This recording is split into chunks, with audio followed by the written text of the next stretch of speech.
Hi, I'd like to give you a background story on why I landed on this topic. When I got to know that the theme of this year TEDx is time, I got really excited and I immediately knew that I want to make a presentation about time itself, the concept of it, the science behind it. I want to know whether it's just, an illusion or a reality.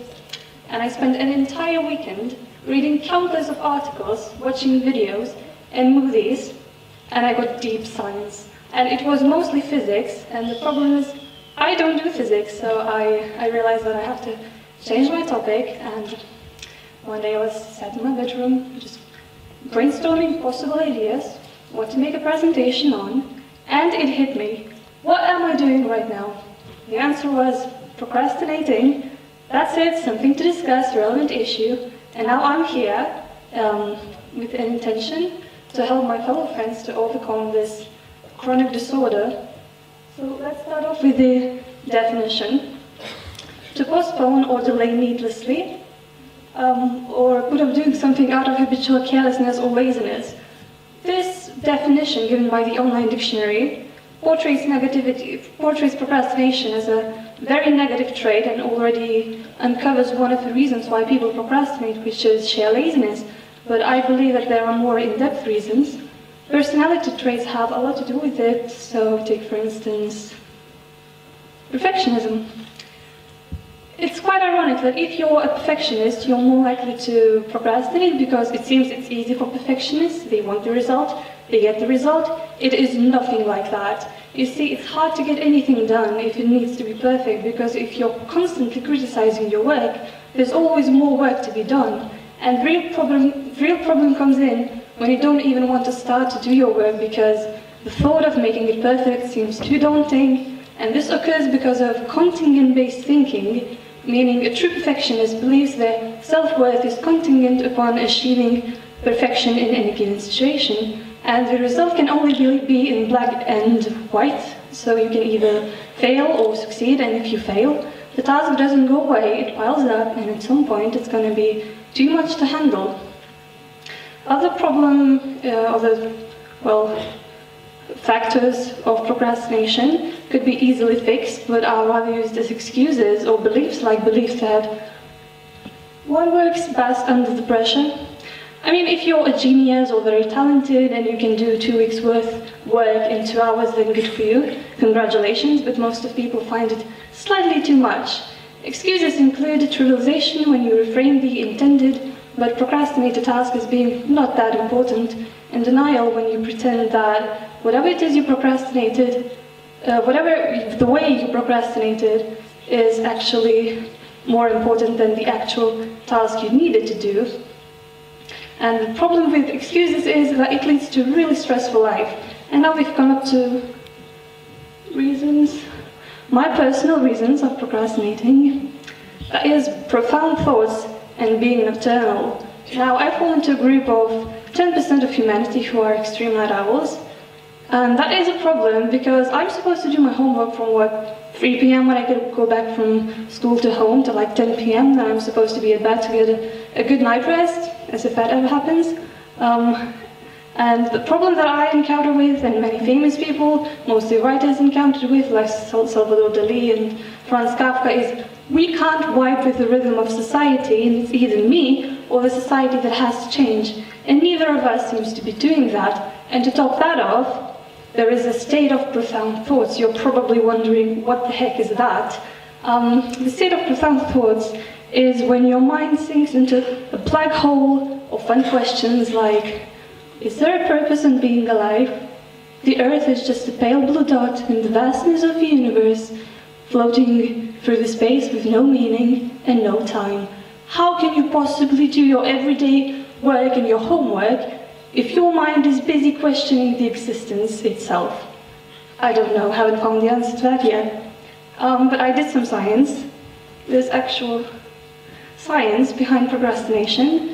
2 individual parts of your brain battle against each other. One is called prefrontal cortex and does the I need to be productive, otherwise my boss will be angry at me kind of thinking. And then there is limbic system, which does the, I wonder, have I got any new emails? Oh, there's a cookie on the table kind of thinking. And the problem is limbic system is directly connected to your brain pleasure center, and it's one of the oldest and most dominant parts of your brain, so it's more likely to win the battle. You can blame procrastination on biology, basically. It's inherited, it's not a 23rd century disease. I was astonished to realize that one of the most famous people of all time, a person who had explored both arts and science, Leonardo da Vinci, was a massive procrastinator. According to different sources, it took him from 16 to 20 years to finish the famous Mona Lisa, and he only managed to finish the Last Supper when the patron threatened to cut off funds. When he wrote to the prior of the monastery, telling him that he had been struggling to find the perfect villainous face for Judas, and if he couldn't find the perfect face, he would use the features of a prior who complained. As funny as that story sounds, procrastination caused him grief in later years. He knew he could have done more, he could have achieved more, but he was just wasting his time and energy on doodles and unfinished projects. So I guess at least I have his talent of procrastinating. I love quotes. And I found out that writers have the most diverse opinion about procrastination. I have to admit, I have to be honest with you and myself, I am more of a Mark Twain person. Why would I do anything today if I can just delay and delay until the last time? But moving to the direction of Charles Dickens, so how can you make a change? How can you overcome procrastination? The most common tips I read... Oh no, that's bad, okay. It's all good, sorry. Screen doesn't work. Yep. Yeah, top suggested solutions are to make a list, set goals, prioritize. I mean, this work might well just work for you. You might try ABC method, where you write down everything you need to do, and then set it to shelves. A, urgent and important tasks, B, important but not urgent, and C, neither important nor urgent. But this has one thing that it might not work. Just imagine you advise a procrastinator to do some listing, and he goes, well, yeah, thank you, that's a great idea.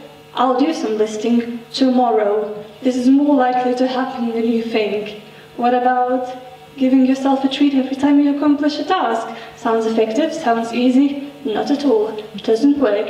You see, for this tip to work, you have to be strong-willed and determined, but such a person is definitely not a procrastinator. So we are left with procrastinators who'd rather stare at a blank wall than do a piece of math homework. So I can't help but feel that the only way to get out of that circle, to get off that couch, to do things, is to realize you're doing it for yourself. This is going to sound very cliché, but cliché is very, very true. Turn on your prefrontal cortex and think about your life more than just one day. If you're not studying, Cambridge ain't accepting you. So be honest with yourself. Do you want to have grieving regrets when you're 90 years old? You look back at your life and go, you know, that wasn't as satisfactory. All I can remember is a Google logo because that's how I used to spend my days. Probably not, so be honest with yourself so you can have greater chances of success, because fate and luck don't exist.